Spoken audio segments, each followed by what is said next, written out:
Good afternoon and welcome everybody to today's online panel discussion on the subject of why glass now, the relevance of glass today in art, craft and design. This event is part of a program of online discussions, Conversations on Glass by Apice, taking place as part of the 4th edition of the Venice Glass Week, the international festival dedicated to the art of glass, taking place around Venice and Murano from the 5th to the 13th of September. My name is Camilla Purden and I work as the festival coordinator, which is organised by a committee made up of 5 organisations and institutions deeply connected to the art of glass here in Venice. They are L'Estanza del Vetro with the Fondazione Giorgio Cini, with the Fondazione Musei Civici di Venezia, the Istituto Veneto di Scienze, Lettere ed Arti, the Consorzio Promo Vetro Murano, and Venice's City Council. This year, for the first time, we have been delighted to be presenting a series of 7 online panel discussions, Conversations on Glass by Apice, which is one of the most prestigious art transportation companies with special expertise in the transportation and handling of glass works. Every day during the festival, we've been presenting a discussion on various topics relating to the field of glass, involving high-profile speakers from Italy and abroad, in the world of glass around the world, with the aim of providing a platform for reflections and discussion on various topics about glass. The conversations are taking place all in English rather than Italian, and that's because we really wanted, together with Apice, to provide a way of engaging with our international audiences and English-speaking people who perhaps might not have been able to come to Venice for one reason or another this year, but particularly due to the complications caused by the COVID pandemic. So wherever you are in the world, we really welcome you today and thank you very much for joining us. We are streaming today live via the YouTube channel of the Venice Glass Week, and we really welcome, if you'd like to anybody who'd like to pose a question, to please do so. You can do that via the chat function, the comments section of the YouTube channel that you're watching. So if you do have a question over the course of this discussion for any of our speakers, feel free to just type it in, and at the end of the conversation, our moderator will pose those questions to the speakers. Before I introduce our moderator and today's wonderful panel, I just want to introduce a representative of our sponsor, Apice, Lapo Sergi, who is Apice's general manager in Florence, joining us today from Prato. So perhaps, Lapo, you might like just to say a few words of welcome on behalf of Apice. Yeah, okay. Thank you for having me opening today's conversation. As you said, my name is Lapo Sergi, and I'm the general manager of the Florence office and the president of the whole Apice consortium.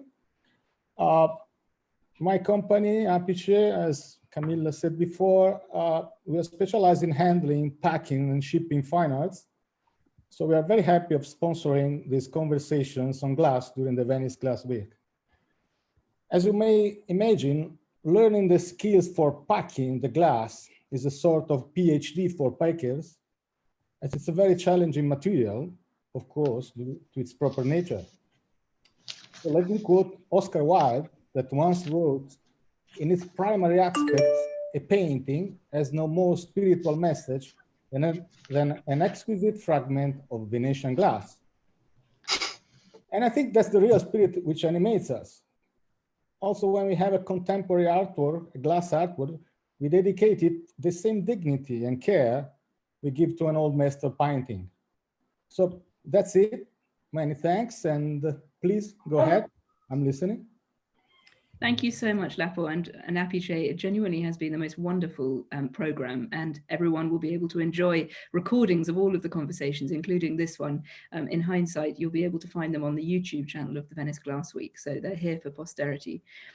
So it's now my great pleasure and honor to introduce our final panel of speakers and our moderator for today, Jean Blanchard, who is joining us from the Murano Glass Museum on Murano. So Jean, as many of you will know, is a very highly renowned curator, art critic, as well as a friend and mentor to many, many figures in the glass world.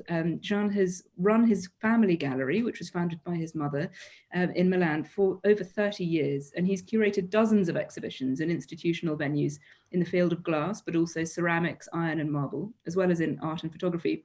Notably, in 2018, Jean was the curator of the Best in Europe room of Homo Faber at the Fondazione Giorgio Cini, organized by the Michelangelo Foundation, which we'll talk about in a few moments in connection with one of our other speakers.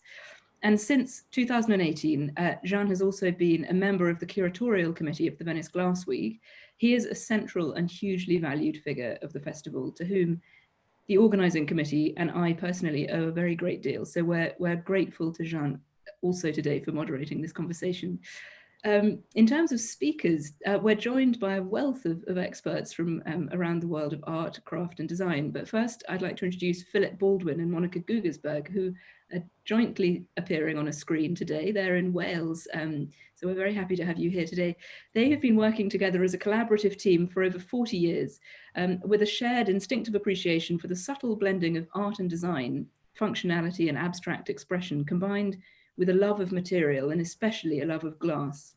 Their pioneering work has its own very distinctive signature, based in the Italian cold-working battuto, combined with the Swedish overlay process for layering colors, and tending to focus on eternal symbols of human culture and history, whilst addressing contemporary challenges and issues.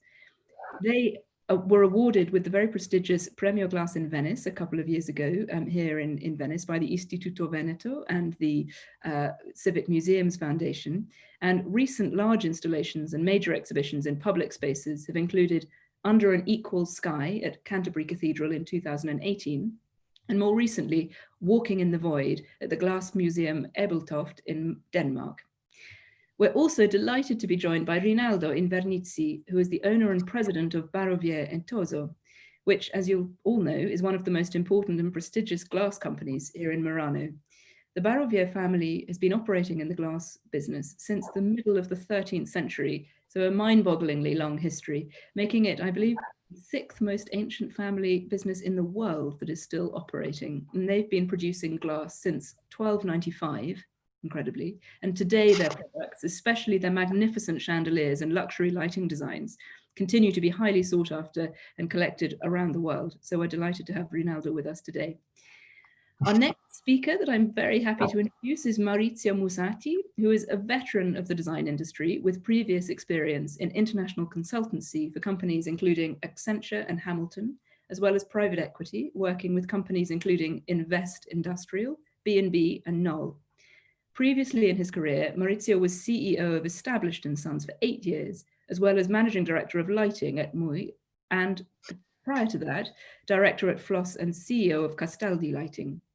He's been advisor to the board of Bisazza, Lasvet and Bosa, and in 2013, together with Maurizio Musati, he founded Wonderglass Group, which is a highly imaginative brand that blends traditional craftsmanship together with constantly developing modern designs and collaborations from the worlds of architecture, art and fashion, known especially for their beautifully crafted lighting sculptures and bespoke installations and chandeliers. And this year, we've been so pleased to have Wonderglass participating in the Venice Glass Week at the AB 4.0 gallery on Murano, exhibiting lighting designs and installations Marea, and the exhibition London, Venice, Spirit of Resurgence, created with Atelier Oi, Marea was. And finally, last but no means least, we're thrilled to welcome Alberto Cavalli, who, amongst the many highlights on his impressive CV, is the General Director of the Fondazione Cologni dei Mestieri d'Arte, which is a non-profit foundation dedicated to the promotion and protection of the finest Italian arts and crafts. In his role as General Director, he creates and follows a number of projects, from international internships aimed at young artisans to the publishing of books and magazines, from academic research to teaching. And since 2016, Alberto has also been the Executive Director of the Michelangelo Foundation for Creativity and Craftsmanship, a private non-profit institution that aims to promote, protect, and perpetuate the métier d'art of excellence. In 2018, for the Michelangelo Foundation, Alberto curated the major international event Homo Faber, Creating a More Human Future, which took place here in Venice at the Fondazione Giorgio Cini in partnership with the Venice Glass Week. It took Venice, and indeed I think the rest of the world, by storm, and we're very much looking forward to a future edition, hopefully very soon. So in the meantime, we're delighted to have Alberto and everybody, all of our speakers here with us today online, along with Jeanne. So without further ado, Jeanne, I'd like to hand over to you to kick off the conversation, and we'll catch up at the end. So thank you very much indeed to you all. Good afternoon to everybody. Thank you, Camilla.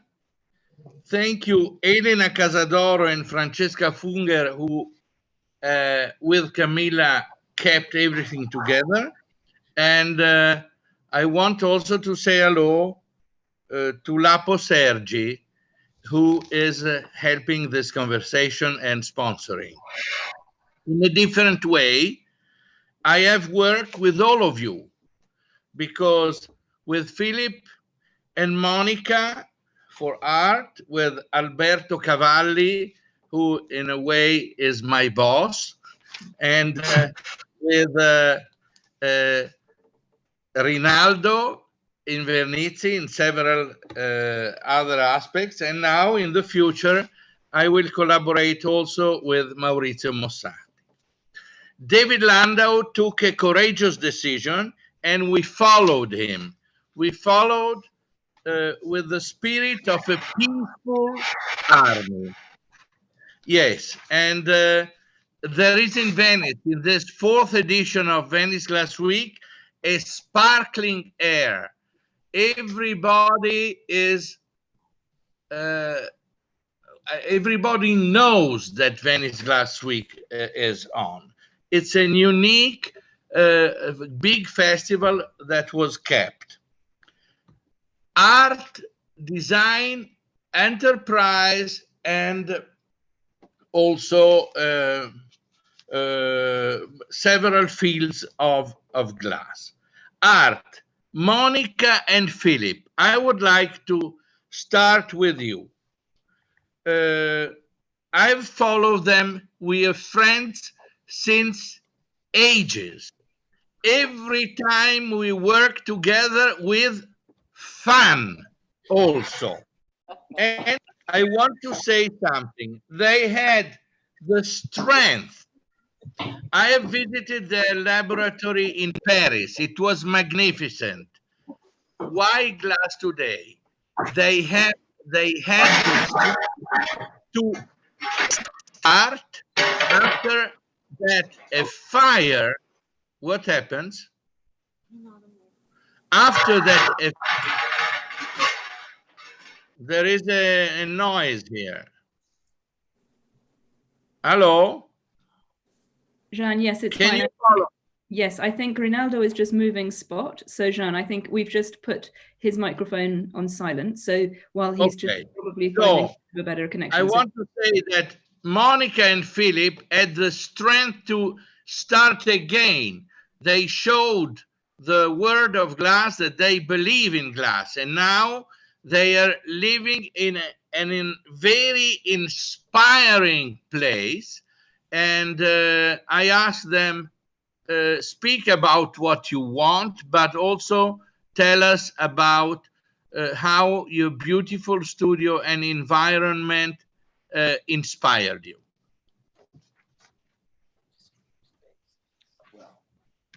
That this is a question. This was a question. Okay. There was an interrogation mark at the end. Yeah, that's a large question, and I my instinct would be to try to funnel that into the subject at hand. And we've been thinking a lot about this, because when we talk about design and art and craftsmanship, we realize that that pretty much is where we've spent the last 40 years. And it's true, we do live in a beautifully, we're incredibly lucky, we live in a very beautiful place. But and so much of that represents the journey rather than the result, which has always been terribly important to us. Of course, we love the results of what we do. That's in theory, why we make the journey. But it's about the journey. And I think that's really what this discussion is about, and why glass is relevant today. And in our case, it's been for 40 years, but if we talk about the so-called modern contemporary glass movement that has blossomed over the world since the 1960s, we feel that it's arrived at a place of perhaps more importance than one would have ever dared hope.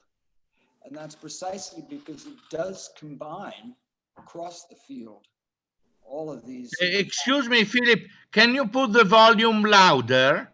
Okay. Yeah, we can. I'm Is sorry. that better? Is that better? At the maximum, thank you.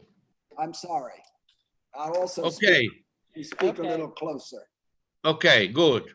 But I would just make one point. I'd like to make one specific point and then I'll stop. But that is that when we started, when we went to Sweden to learn to blow glass.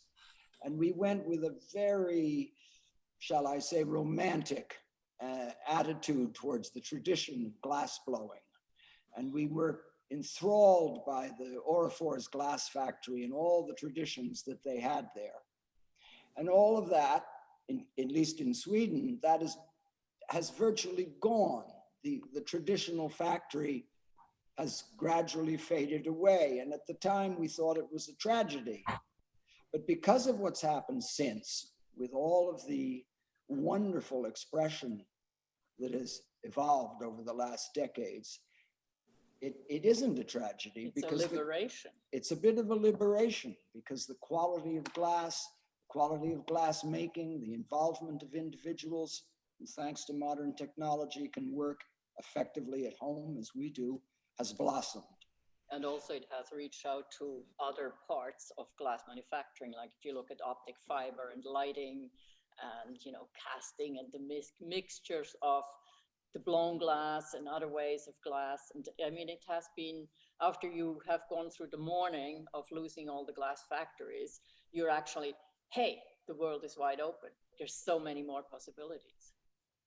So in a way, even though we have stuck to a totally traditional approach in the way we work, everything is free blown, no molds, et cetera, yet we're able to be a part of something that's very contemporary. And so from where we sit, it's an extremely positive moment within our medium.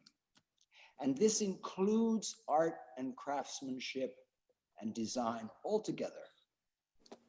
I know we haven't answered your question, but No. It was what you said was very interesting, and we have several. You represent the art, and Alberto Cavalli represent the craft. Rinaldo Invernici the enterprise, and Maurizio Mussati the design. So I would, if I can, go on, and then we come back. I would speak to Alberto now. And Alberto, can you tell us where is Alberto? Here. But I don't see him on the screen. Okay, Alberto. First of all, I have a revelation to say. I am, yes, the curator of Best of Europe, but every object I shared with Alberto. So he is the co-curator. Anyway, now, this is true. Alberto, tell us, please, how you came to this dream that came true. Put a light on high European craft, and also what you have in mind for the future. Well, I think that the example of glass can really guide us in understanding why events like Homo Faber gained momentum attracting the attention of a very wide audience. That was something that we did not really expect. As you know very well, for the Serenissima Republic, blowing glass, creating beautiful objects in glass was considered a comparative advantage. So like the marketing experts today would define a comparative advantage. It's something that you have, that you possess, and that your competitor does not have and does not possess. So blowing glass, creating glass in Venice during the Serenissima Republic was a state secret. So it was protected with extreme accuracy. Still nowadays, I do believe that not only for the Italian economies, but for so many countries, the skillful dexterity of the master artisans is still a comparative advantage. We live in an era where technology is wiping away so many jobs, but we do believe and we know that there will always be things that human hands can do better than any machine, not because we do not have the choice. I think that maybe in 10 years, machines will be able to do really people want to make them by hand, with a vision, with a passion, with that emotion that comes from the meaningful transformation of the materials into objects that are not only transmitting beauty, but that are also exuding meaning. Meaning gives value to beauty. This is the great message that fine craftsmanship can convey throughout the world. In a world dominated by objects that look exactly like one another, artisans tell us a different story, that diversity is a value, that find a perfect way of expression, thanks to the hands of our master craftsmen that are very often in dialogue with the vision of designers or the inspiration of artists. That's why Homo Faber was created, to give center stage to these incredible talents that are very often tucked away in their own territories. And glass played a relevant role in Homo Faber. First of all, because we were in Venice. On the second terms, because we were in partnership with the Venice Glass Week and the Stanze del Vetro. And then because glass is really the perfect interpretation of the potentials that an artisan, an artist, a designer can express. These objects so fragile and yet so powerful. This idea that of the alchemic transformation of very simple materials that, thanks to the attentive talent of the human beings, can become a transparent source of beauty and wonder. And I do believe that glass still has a huge potential to be developed in its relationship with the world of design and with the world of art as well. So this is why I do believe it's pivotal to talk about glass today. And initiatives like the Stanze del Vetro and the Venice Glass Week do contribute a lot to bring again attention to the fact that Venetian glass is not only, how to say, a folk days gone by. Absolutely not. The master glass makers, and I think Rinaldo knows this very well, do want to be given the chance of expressing every day the best they can. And I do believe that glass is one of the best expressive way to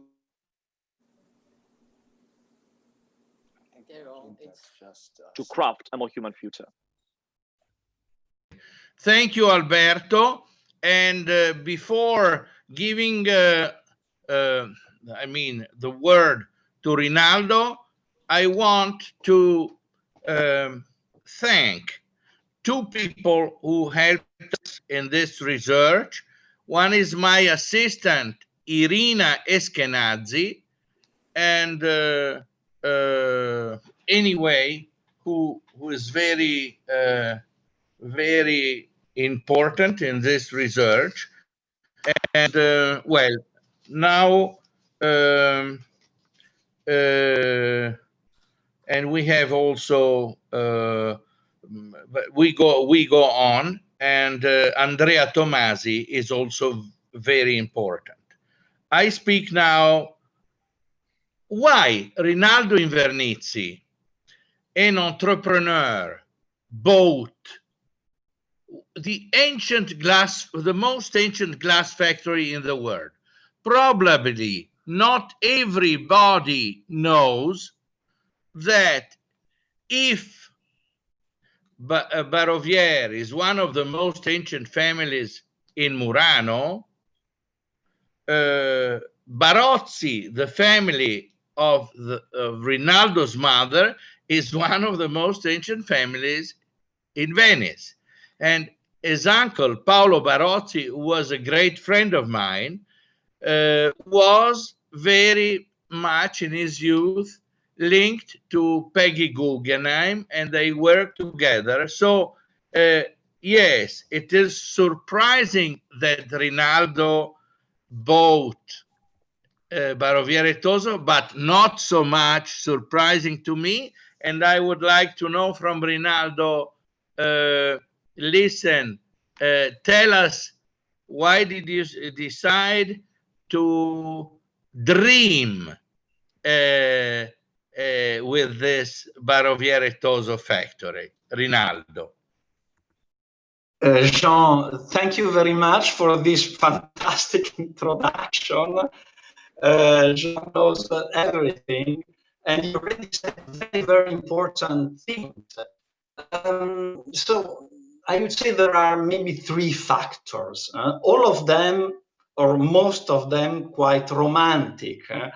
Also before Philip was talking about romanticism in their approach. So yes, maybe the first one is that my family, or half of my family, my mother's side, are Venetian since centuries, and myself coming as a child to Venice. So I have always seen glass. I always loved glass. And I don't need to explain you who all love glass. When you love glass, really, it's really a very, very fascinating passion. Besides glass, but in this case, they are quite together, there is also the love for Venice, of course.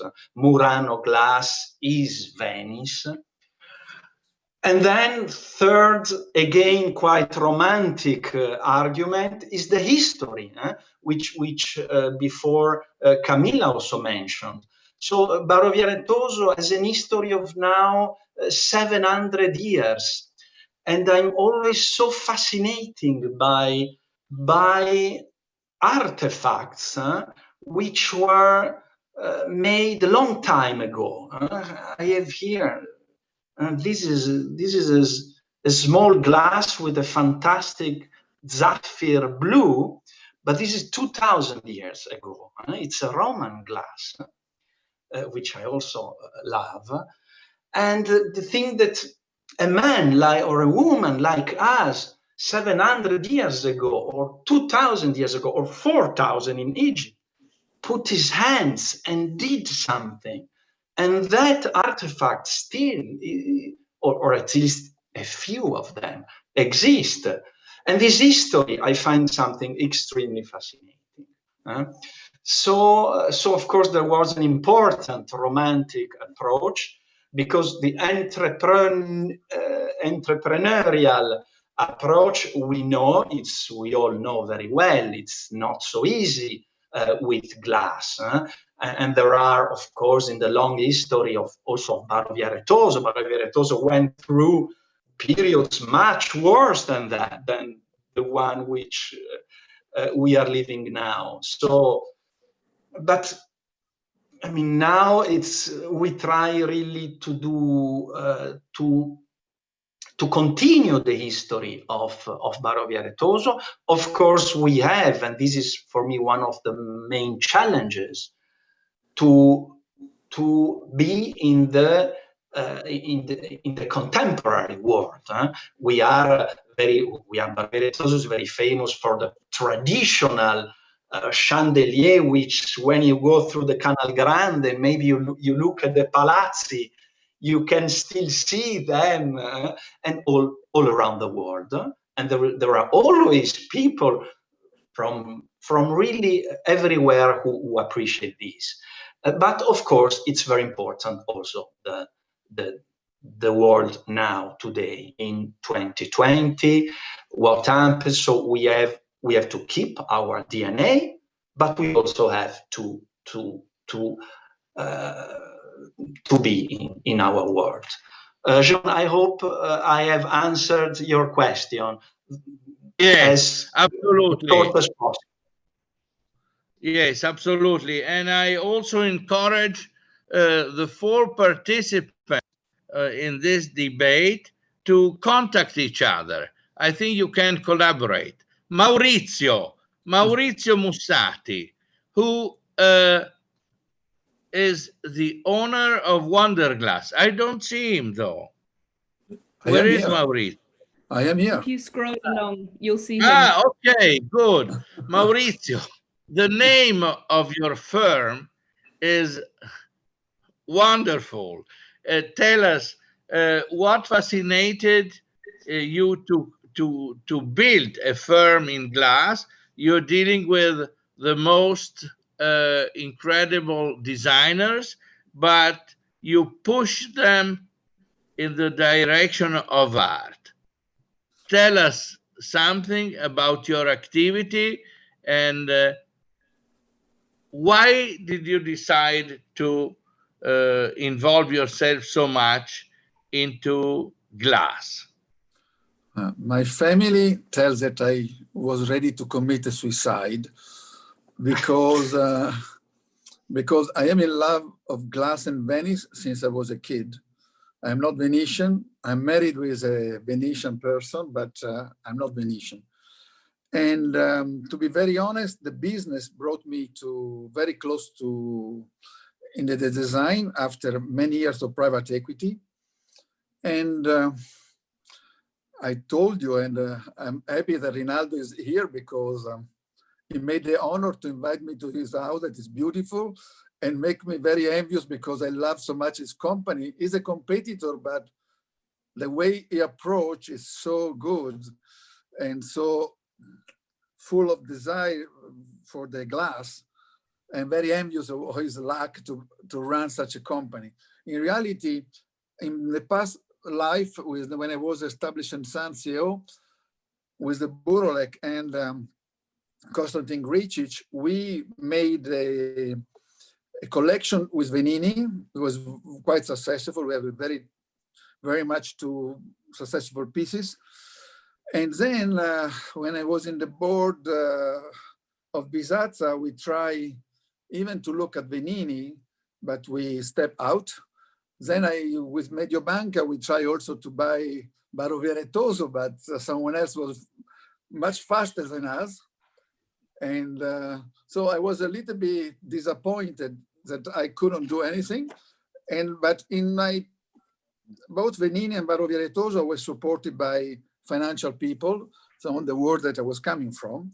And I had someone close to me that is my creative director, is a Japanese lady, Japanese designer, quite well known, Naotamura, the niece of Kuramata. And she convinced me that I should have tried. So I and my son, we took all our savings and we started this suicide company, because starting in 2014, a new glass company, I think, is a suicide.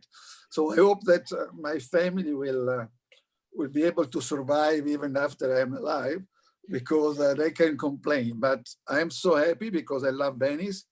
I have a small, and when I go to Rinaldo and I see what he does,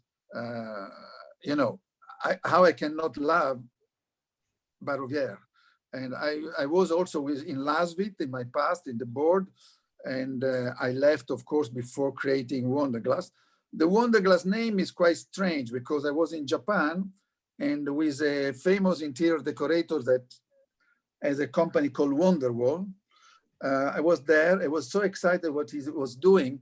So I was ready to prepare a business plan. It's not such a romantic stuff, but I needed a business plan to start. And so I asked the permission to copy a little bit the name, and I start with Wonderglass. Everything is in Venice. we control the cast glass. I love cast glass, but to be honest, despite the fact that we seem to be, let's say, among the best in cast glass in the world, because we did the Chanel surface, you know, the facade in Amsterdam, and we produced the pay white in front of the Stanza del Vetro. My love is always for the blown glass. We have been blowing with very nice people like Simone Cenedese. We have top designer blowing very often with Nason Moretti. And still we are very close to some kind of workshop, and we are probably going to control one of these. But what we are not, my intention was to, it's true, I come from the design, and I wanted to provide the designer and the architect that, to be honest, they trust in me, because if I have to analyze the royalties they get from my company, there is no economic reason. But when Zara did, or John Poson, or I don't know, the Burro like Nendo, decide to do something with our glass, cast or blown, I think that probably they understand that we try to help them in overtake the limit.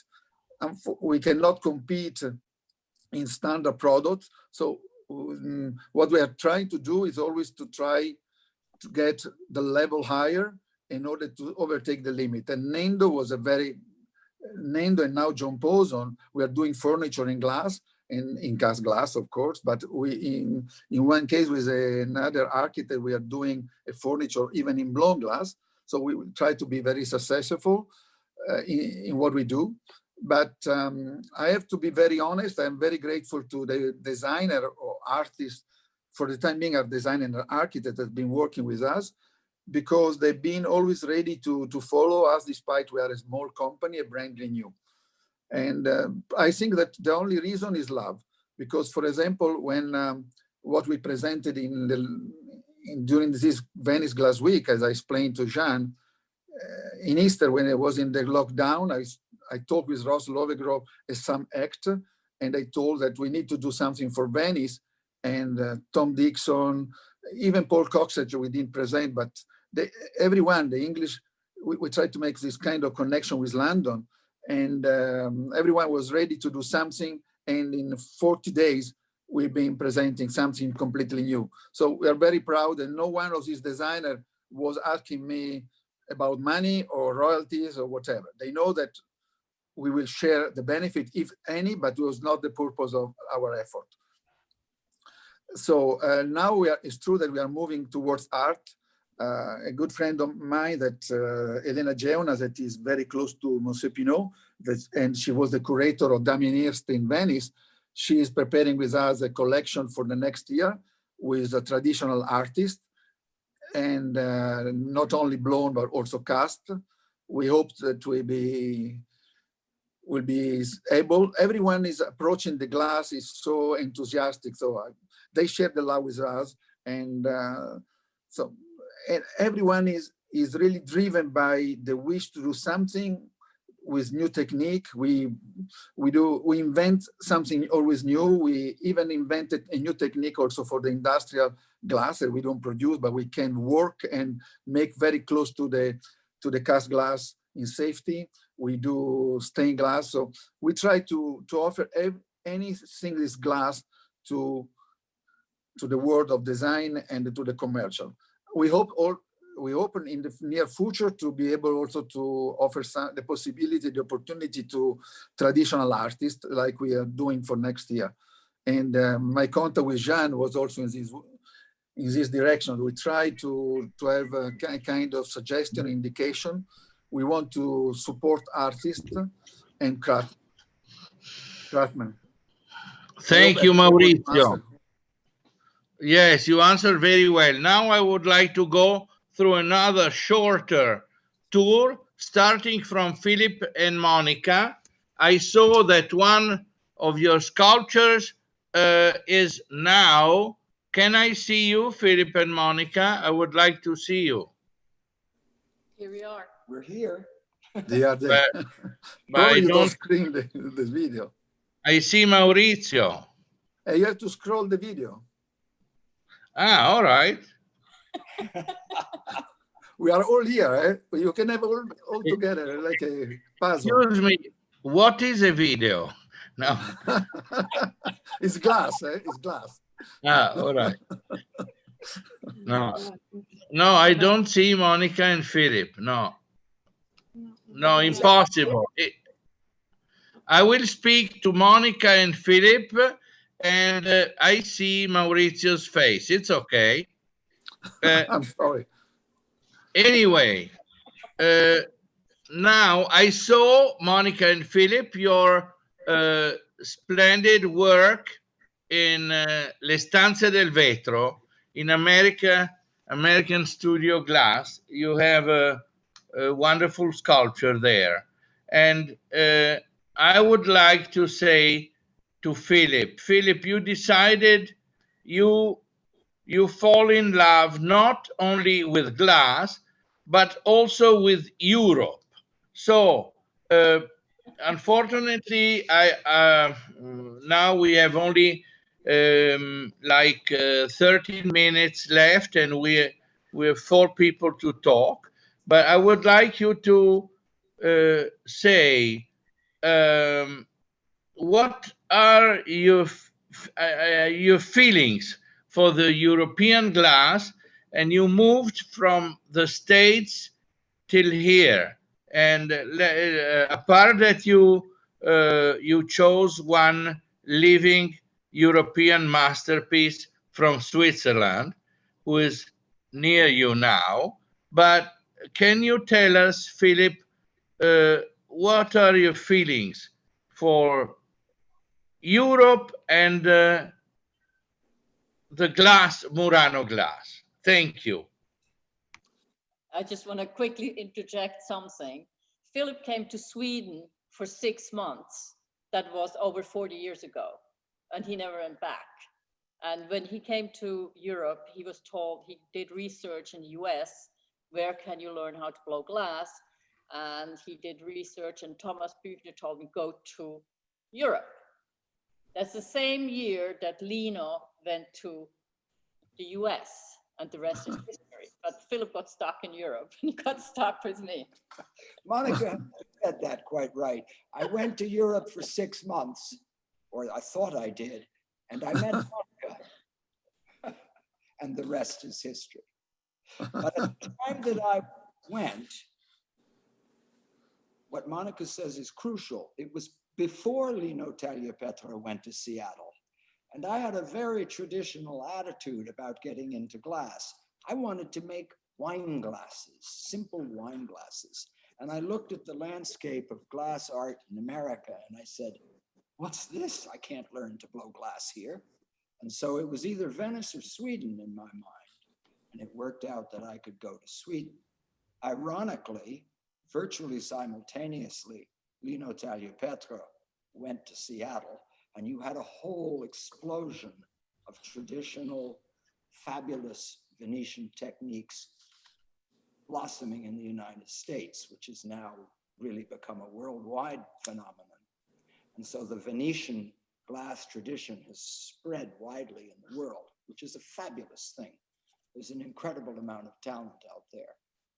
In our case, Monica and my case, there is this very special attraction to Venice.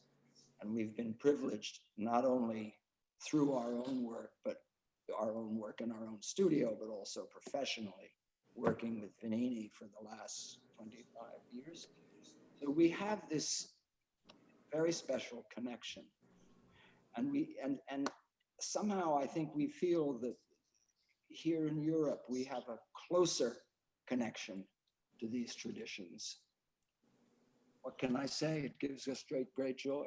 And I would also like to add that 40 years ago, it was sort of, you don't share secrets, but that's when it started to change. And today everybody is ready and sharing experiences and expertise, and it's open for everybody. And then what you do with it, that's going to make the difference. Okay, thank you so much. It was very nice to be there again with you. I want to come back again, and I encourage for example, Maurizio, who lives in London, to come there and see the wonderful, marvelous place where you work. Okay, now I would like to speak again with Alberto. Alberto. I'm here, Jean. All right, good. I can see you. I'm glad. So, Good. Alberto, I would like to give you the word to say whatever you want. We are here at the Venice Glass Week.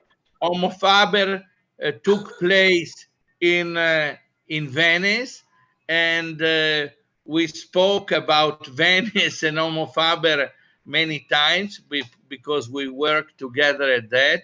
And I leave you the word. Thank you very much, Jean, and thanks everybody. I will just use this incredible opportunity to really give thanks to all of those who, like you and David and all the dreamers that do contribute to craft every day a more human future. I think that the more we are invited to discover the talent of the master artisans, the more we allow our curiosity and our creativity to improve. Without curiosity, there is no competence. Without competence, there would not be any possibility to create the beautiful objects that we do not call things. We call them goods. So if we want these objects to still have a relevance for all of us, we have to invest on the creation of competence. We have to invest on inviting people to be curious, to be creative, to really place again dexterity at the center of our conversations and of our researches. So the more, I do believe that curiosity will be the key to leverage again people's attention to what we do and to what we love. It is easy to attract people's attention by being rude, by being aggressive, by being unpleasant. I think craftsmanship invites us to attract people's attention by being sustainable, by being gentle, by being maybe humble, but competent, relevant, and very much human. So I would like to thank all of you for contributing with your great talent to making this possible every day. Beautiful what you said also, because during our research, we saw that many craftsmen, maybe they will not become rich, but they have the lucks to play every day and make their living playing, because they are in a dream world. So thank you, Alberto. And I would like to speak briefly with Rinaldo again and ask him, maybe I would like to see him. Rinaldo, where is he? Anyway, no. But don't worry, Jean, you cannot see us, but we see you. So just go ahead. Do not worry if you do not see us. We are all still here. Yeah, okay, all right. I will try. So, Rinaldo, Rinaldo, you have many activities, but we know that at a certain moment during the month, you have to spend a week or more than that in your firm in Baroviere Toso, because the attraction that this firm is having on you is growing and growing. So tell us, what are your feelings for this new enterprise that you have? Yes, you said yes. It's on one side I have two be there. It's maybe a duty, but really it's more a pleasure. Huh? I have to be there, but it's such a pleasure, I must say.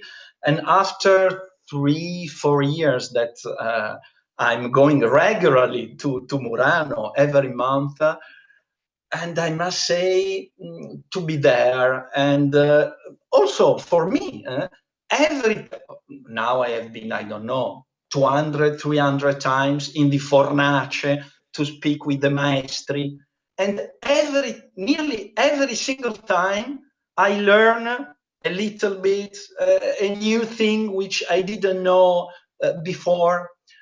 And joining what the other friends just said, I think also that glass, I see glass like a sort of really eternal thing. It might be more in fashion or less in fashion, but the magic of glass remains and will remain. And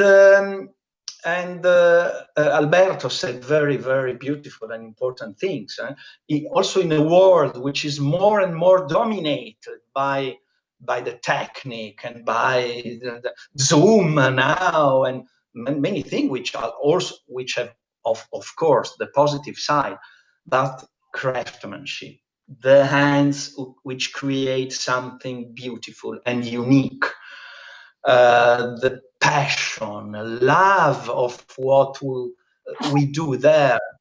So, Jean, yes, I would say it's a love story, it's a passion. Thank you, Rinaldo, and I can tell you that your uncle Paolo was very, very happy that you bought Barovière, because yes, it was. I know.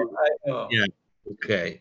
So now I would like to speak briefly again. The last speaker, Maurizio Mussati, and all these 4 actors of this afternoon have in common that they make reality from their dreams. Maurizio, give us a comment on that, because you also make reality on your dreams. No, I am very, it's true.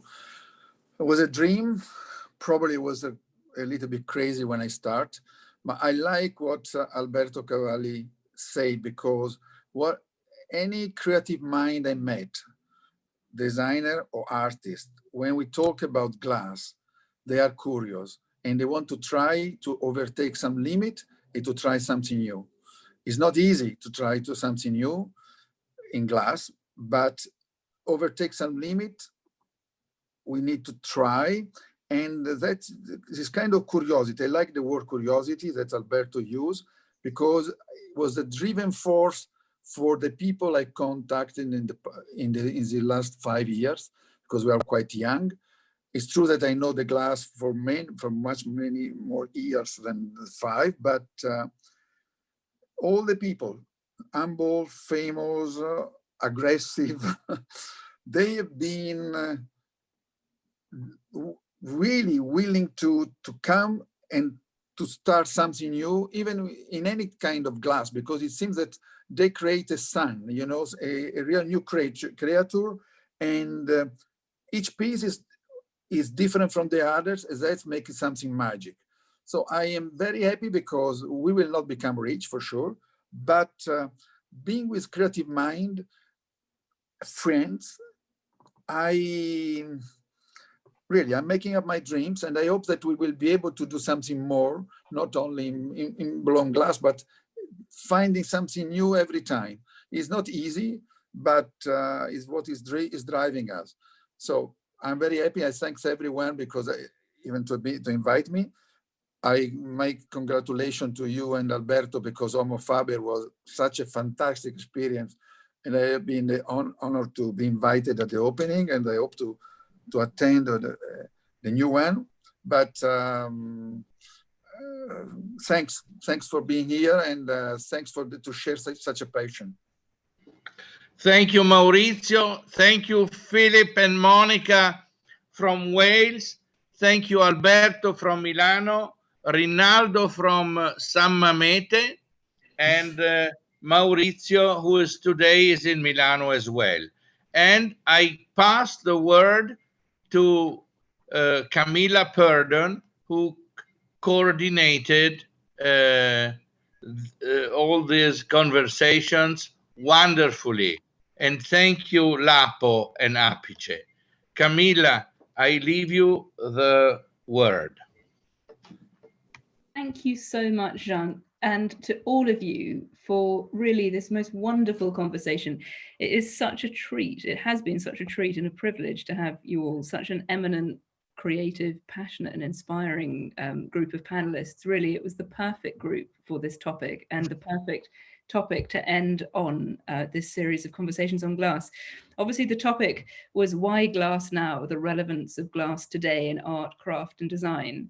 And I think it's fair to say that having listened to all of your beautiful and eloquent observations during this conversation, the relevance of glass today in all of these fields can surely be in no doubt. As one of our speakers did say, it is a positive moment for the medium of glass. It's been a difficult time, but it's a positive moment. And as I think it was Alberto said, there is indeed still a huge potential for glass as a medium to be developed in relation to art, design and craft in the future, which is obviously hugely exciting. And it's great to know that with characters and figures such as all of you in operating in your different fields, that the future looks very bright indeed. So we'll be following all of your endeavors individually, and thank you collectively for what you're doing for glass. So it's obviously been wonderful connecting online with you all today, especially grateful to you all on a Sunday. I know here in Venice, it's the most beautiful afternoon, and I know that it's not ideal to be sitting in front of a screen, but it's been a great joy to have you all here with us. And obviously, very much hope that you'll be able to be with us in person here next year, whether it be for Homo Faber and for Venice Glass Week as well. So yes, as Jean said, thank you to Monica, Philip, Rinaldo, Alberto, Maurizio, and especially to Jean, our masterful master of ceremonies today, for moderating this conversation so beautifully, and Jean for your immense contribution to the Venice Glass Week this year, which we mean sincerely. It would not have been a festival without you, and we're very, very grateful, not just today, but as a member of the curatorial committee and a member of the Bonham's Prize jury. So thank you. Thank you very much indeed also to Apice. We are so grateful to Apice and Lapo to have you here today, for facilitating this program and for enabling us to open up our festival this year to a wider international audience, thanks to this first series of conversations, which we hope will continue in the future. And to all of you who are watching from home, thank you so much for joining us on a Sunday. Really hope that you've enjoyed the conversation. I know that I have, and I have no doubt that you will have done too. Sadly, this is the last in our series, but the good news is that they're all going to be available to watch in arrears via the YouTube channel of the Venice Glass Week. So if you didn't catch the whole of this conversation, and if you'd like to see some of the other topics that we've been discussing over the course of the Venice Glass Week, you can find them on the YouTube channel. Themes have included women in glass, collecting glass today, the fine art of transporting and handling glass, making glass matter in museums, Venice and American studio glass, and glass and contemporary art. So a real range of topics relating to this incredible medium that is glass. So thank you very much indeed for joining us today. Thank you to our speakers once again. Thank you to Jean, our moderator. Thank you to our sponsor, and thank you for watching. So hope to see you again soon. So Camilla, thank you very much indeed. Bye-bye. Thank you. Thank you very much. Thank to you, all of everyone. Thank you very Thank much. you. It was so interesting. Really. Thank you.